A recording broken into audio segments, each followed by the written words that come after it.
Well, I think that there's a discourse that is about what you mentioned about peace talks and about the international community finding negotiations or some kind of deal.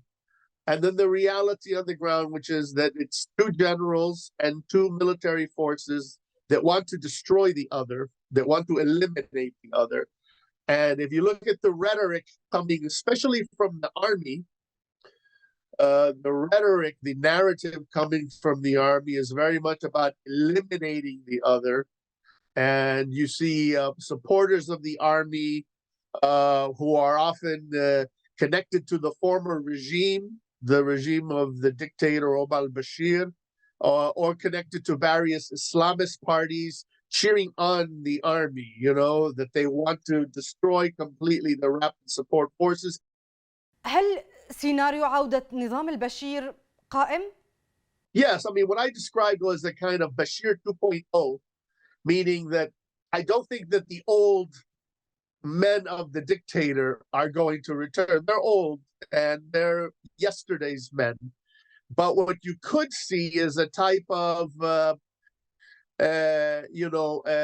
Bashir regime light, or Bashir regime with a light civilian cover, a kind of step-by-step Islamization of going back to the days of the Bashir regime. We know that in the army, there are several trends. There are maybe nationalist trends, but there are also Ikhwanji trends that exist in the army until now. They're still there.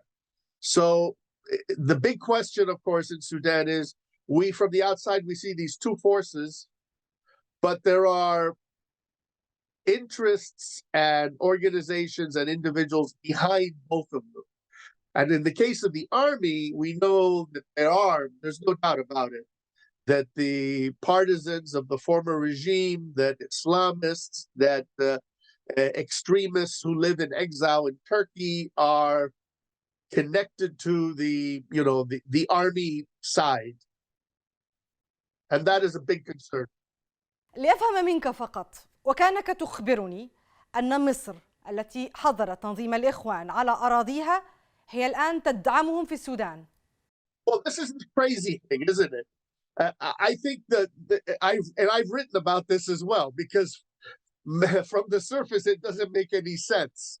However, the question is, who are the Egyptians talking to, and what are they being told?